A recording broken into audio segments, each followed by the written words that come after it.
Olá, 14 de setembro de 2020, segunda-feira, semana começando, e eu vou dedicar esse vídeo aqui à ex-corregedora nacional da Justiça, Eliana Calmon, que me deu uma entrevista que eu publiquei no fim de semana, que é a quarta da série Neumann Entrevista, espetacular.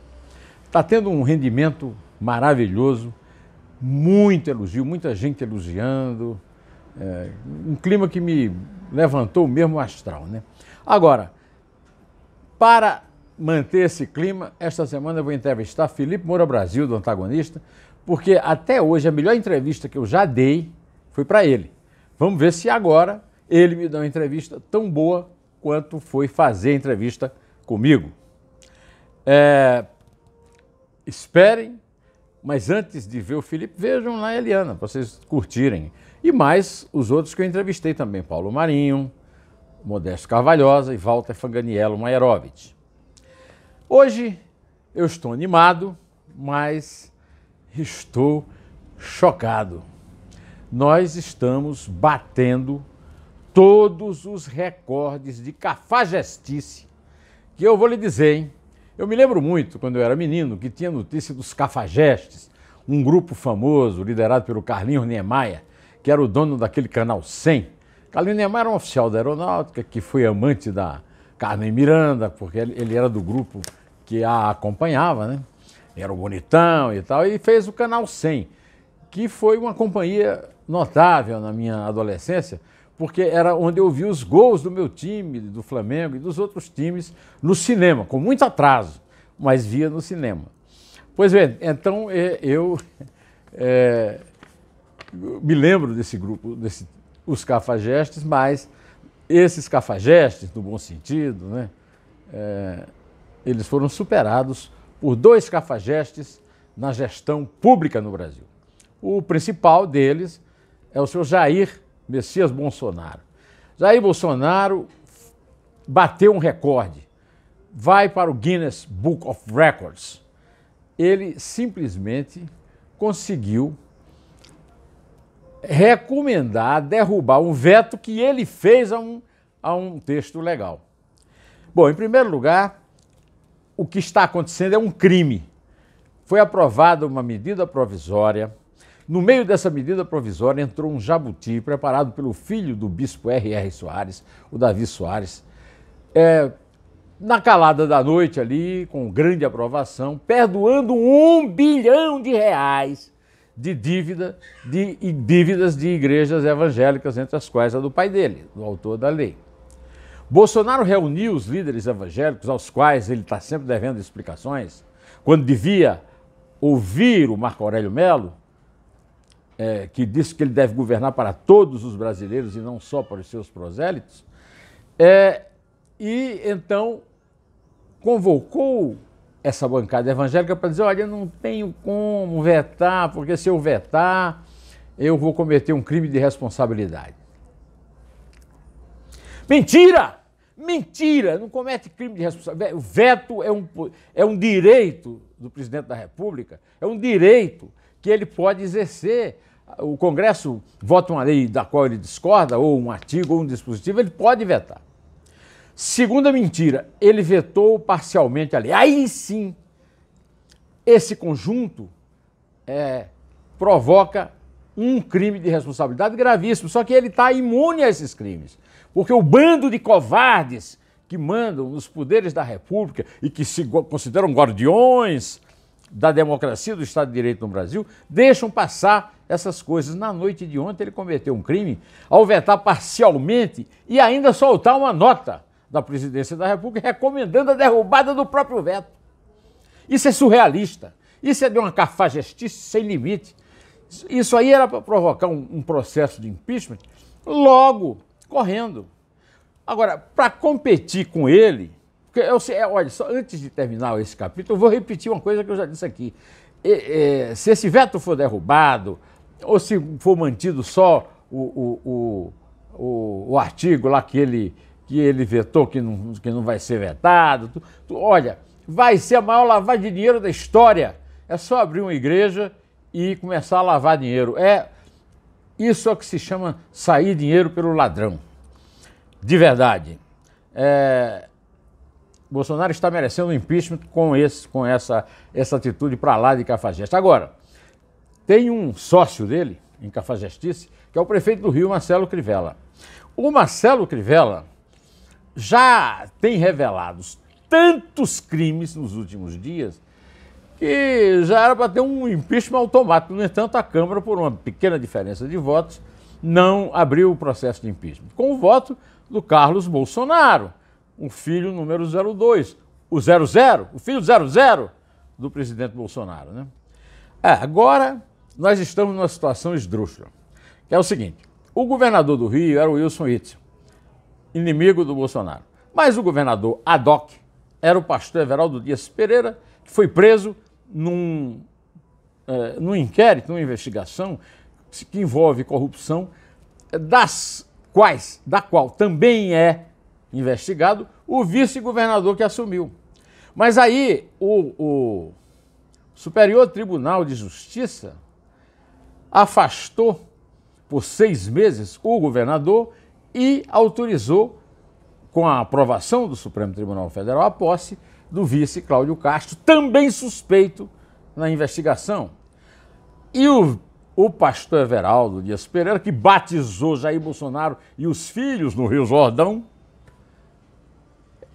abandonou o cargo de governador ad hoc, está com uma prisão sem prazo, e o governo ad hoc do Rio está sendo exercido pelo trio de bolsonarinhos. O 0, Flávio Bolsonaro, o 00, Carlos Bolsonaro, e o 000, Eduardo Bolsonaro. Agora, eu quero saber por que o governador está afastado, tudo bem, é acusado de ser chefe de quadrilha, e o vice não está. Se o vice foi eleito na mesma chapa, se foi empossado junto e se está sendo investigado na mesma operação placebo. É uma pergunta que um dia desse o meu amigo Modesto Carvalhosa me pediu para eu responder, mas eu não soube como responder. Agora aparece um fato a mais. O grande aliado dos Bolsonaro, que é o Marcelo Crivella, inclusive pertencente à Igreja Universal do Reino de Deus, da qual é bispo afastado, né, licenciado, está sendo exposto de uma forma que envergonha aquela cidade que já foi chamada de maravilhosa.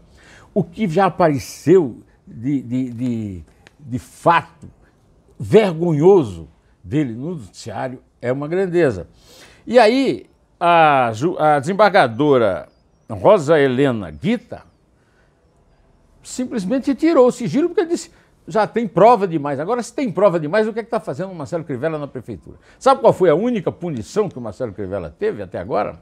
Foi afastado do lado do presidente da República, numa solenidade na Marinha, que o Jair Bolsonaro foi. Ou seja, ele não foi afastado da prefeitura do Rio, mas foi afastado do cargo de papagaio de pirata do Jair Bolsonaro e continua candidato à reeleição. O Brasil é ou não é o paraíso do ionesco, a pátria do surrealismo, né? Pois é, a pátria do surrealismo e da pandemia. Olha, no mesmo domingo em que o Bolsonaro cometeu esse absurdo e que o Crivella cometeu outros tantos, apareceu na televisão telefonando para um suspeito, né, que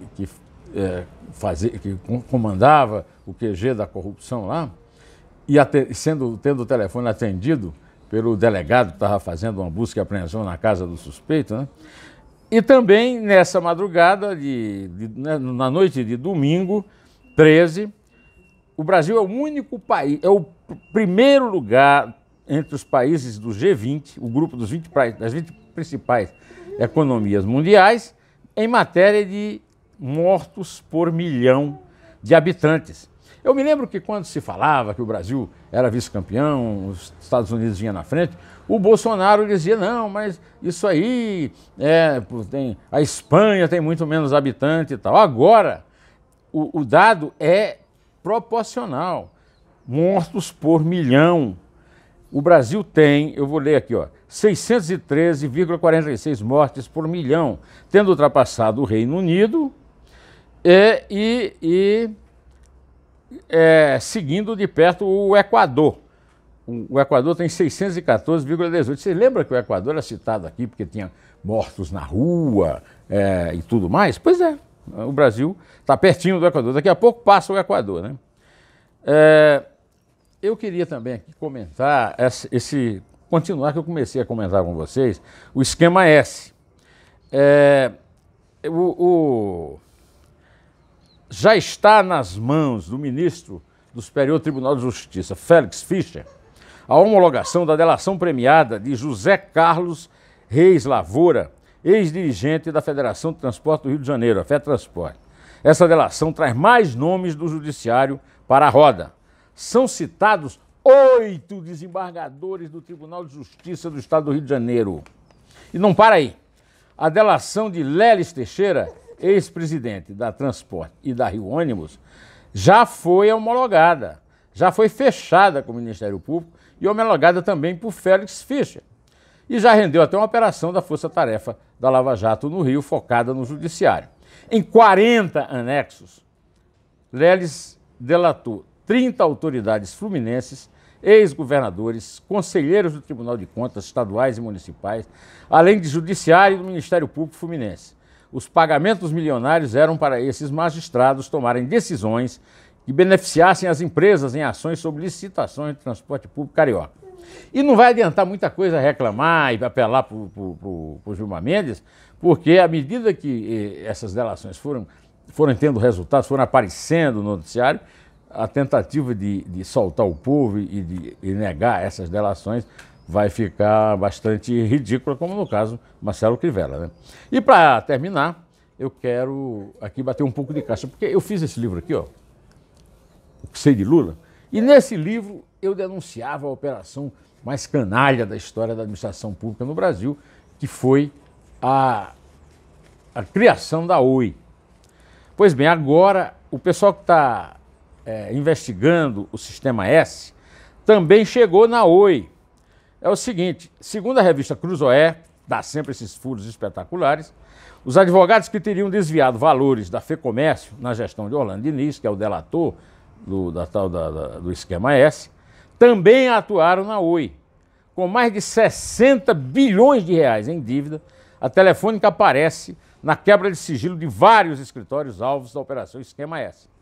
O elo dos dois casos seria o advogado Eurico Teles, que foi diretor jurídico e foi também presidente da Oi, até ser divulgada a Operação Mapa da Mina, responsável pela apuração da ligação de Fábio Luiz Lula da Silva, Lulinha, com a Oi. O escritório de Teles recebeu 5,5 milhões de reais na gestão de Orlando Diniz na FEComércio e mais 11 milhões de outros escritórios advocatícios contratados pela FEComércio. Bom, eu vou ficando por aqui, direto ao assunto. Em té, só a verdade nos salvará.